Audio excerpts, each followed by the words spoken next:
व्यक्त की। Genesis QE बेचैनी से हलचल करने लगी।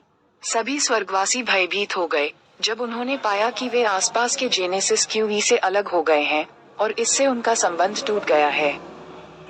यहाँ तक कि सभी स्वर्गीय संत विशेषज्ञों ने भी पाया कि उनकी संत शक्ति लगातार कम हो रही थी।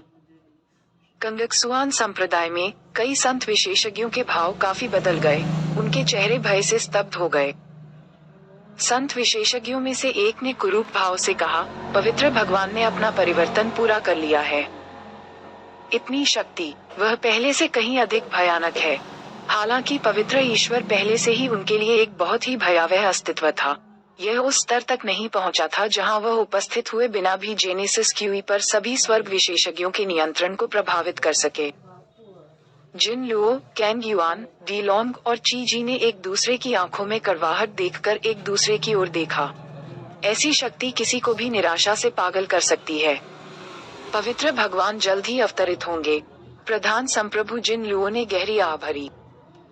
हालांकि उनके बीच काफी दूरी थी, लेकिन इसे पार करने में पवित्र ईश्वर की तरह अस्तित्व में आने में केवल एक पल लगेगा।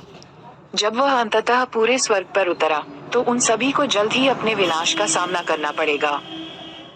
कैंग युआन और अन्य लोगों ने गुफा में बने घर की ओर देखा, उनकी आंखों में आशा की आखिरी किरण झलक रही थी। गुफा में संपूर्ण स्वर्ग की अंतिम आशा थी। भयभीत और आतंकित सभी स्वर्ग निवासियों को अधिक समय तक प्रतीक्षा नहीं करनी पड़ी।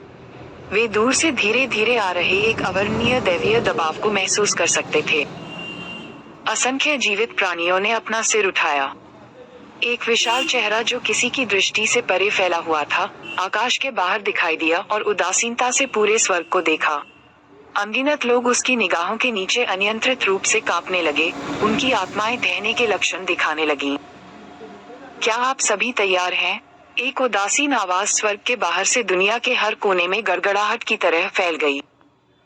अखिल स्वर्ग संत विशेषज्ञों को तुरंत यह एहसास हुआ कि अखिल स्वर्ग में उत्पत्ति क्यूई तेजी से गायब हो रही थी।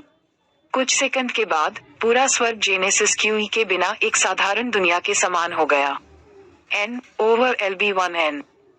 इस परिवर्तन ने समस्त स्वर्गवासियों को भय से कांप दिया। वे पहले से ही जेनेसिस क्यूई की उपस्थिति के आदी थे और यह उनकी ताकत का स्रोत था। जेनेसिस क्यूई का गायब होना निस्संदेह उनकी जड़ों को तोड़ने के समान था। अनगिनत लोग निराशा में रोए। आकाश के बाहर हंसी गूंज उठी, जिसके तुरंत बाद एक अजीब और रहस्यमयी बुदबुदाहट शुरू हो गई। अनजाने शब्द अभिशाप की तरह हर व्यक्ति के कानों में उतरते चले गए। जैसे ही शाप जैसी बड़बड़ाहट फैल गई, सभी स्वर्गवासी भयभीत होकर चिल्लाने लगे क्योंकि उनके शरीर में मौजूद जेनेसिस क्यूई ने उन्हें अंदर से निगलना शुरू कर दिया था। जिस जेनेसिस क्यूई को उन्होंने वर्षों तक कड़ी मेहनत से विकसित किया था, वह अनगिनत कीड़ों में बदल गई जो उनके अंदर खाने लगे। कंगक्सुआन संप्रदाय में अनगिनत शिष्य दर्द से जमीन पर कराह रहे थे।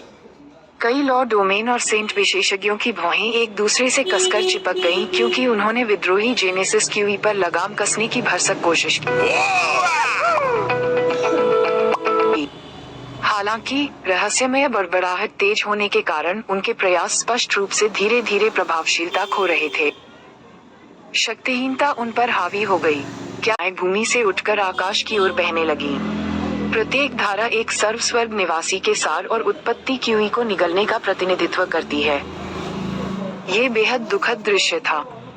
जिन लुओ, कैंग युआन और अन्य प्रमुख संप्रभुओं के चेहरे दुख से भर गए थे क्योंकि उन्होंने देखने के लिए अपना सिर उठाया था। हालांकि असंख्य पीढ़ियों ने इतने वर्षों तक कड़ा संघर्ष किया था, फिर भी क्या सारा स्वर्ग अंततः पवित्र ईश्वर द्वारा मिटा दिए जाने के अपने भाग्य से बचने में असमर्थ था। दांग। जब सभी स्वर्गवासी निराशा में चिल्ला रहे थे, अचानक एक प्राचीन कड़ाही से किसी चीज के टकराने की आवाज पूरे देश में गूंज उठी, जो पूरे स्वर्ग में फैल गई। ऐसा प्रतीत होता था कि ध्वनि में कोई जादुई शक्ति थी जिसने पवित्र ईश्वर की रहस्यमयी बुदबुदाहट को रद्द कर दिया था। उसी समय मूल रूप से बढ़ती रक्त लाल क्यूई धाराएं अचानक बंद हो गईं और दिशा उलट गईं, अपने संबंधित शरीर में लौट आईं। मूल रूप से मुरझाए हुए शरीरों में अचानक से मांस फिर से उगना शुरू हो गया क्योंकि उनके मालिकों ने चकित होकर अपनी आंखें खोलीं। सभी स्वर्गवासी हतप्रभ थे, समझ नहीं पा रहे थे कि क्या हुआ था। ओह, स्वर्ग के बाहर से एक आश्चर्यचकित करने वाली आवाज सुनाई दी। कांगक्सुआन संप्रदाय में कांग युआन, जिनलुओ और अन्य प्रमुख संप्रभुओं की अभिव्यक्तियां बदल गईं क्योंकि उनकी निगाहें अचानक एक निश्चित गुफा में रहने की ओर मुड़ गईं। गुफा से फैल रही दिव्य रोशनी पूरी तरह से खत्म हो चुकी थी। वे प्रवेश द्वार की ओर घूर रहे थे क्योंकि अंधेरे रास्ते से कदमों की धीमी आवाज आ रही थी। कुछ क्षण बाद एक आकृति छाया से बाहर निकली। इस समय हवा को भी चलने का साहस न हुआ। कैंग युआन, जिनलुओ और अन्य लोगों की निगाहें उस आकृति पर रुक गईं। क्या वह झो युआन? आकृति का चेहरा बहुत परिचित था। ये झो युआन था, लेकिन ऐसा लग रहा था कि उसमें जबरदस्त बदलाव आया है। उसने जो आभा छोड़ी उससे कांग युआन और अन्य लोगों को वैसा महसूस हुआ मानो वे आकाशगंगा को घूर रही चींटियां हों। ऐसा लगता था कि उसकी हर सांस उनके जीवन या मृत्यु को प्रभावित करने में सक्षम थी। झो युआन के काले बाल उसके पीछे बिखरे हुए थे। उसकी गहरी और अथाह आंखें किसी की भी आत्मा को हिला देने में सक्षम थीं। रूम्स ने उसकी त्वचा को ढक दिया, जिसमें प्रतीत होता है कि दुनिया के सबसे प्राचीन रहस्य मौजूद थे। जब वह छाया से बाहर निकला और सभी के सामने प्रकट हुआ, तो जेनेसिस क्यूई अचानक एक बार फिर प्रकट हुई और उसे ऐसे झुकाया जैसे प्रजा अपने राजा को झुकाती है। जिनलुओ, कैंग युआन और अन्य लोगों को एहसास हुआ कि उनके शरीर में जेनेसिस क्यूई पूरी तरह से झो युआन के प्रति समर्पित हो गई थी, उन नागरिकों की तरह जिन्होंने अपने सम्राट को देखा था। ये बिल्कुल खामोश था। किसी को बोलने की हिम्मत नहीं हुई। सभी ने अपनी सांसें रोक लीं और चुपचाप उस आकृति को देखते रहे। झो युआन की अभिव्यक्ति शांत थी। जब वह टुनटुन के पास पहुंचा, तो उसने आगे बढ़कर उसके तराजू को धीरे से सहलाया। टुनटुन ने झो युआन की ओर देखा और दुखी होकर विलाप किया। झो युआन का दूसरा हाथ उसकी छाती पर था। वह अपने शरीर के भीतर कुछ गहराई से महसूस कर सकता था जो पहले वहां नहीं था। यही वह वस्तु थी जिसने उसे संपूर्ण और परिपूर्ण बनाया।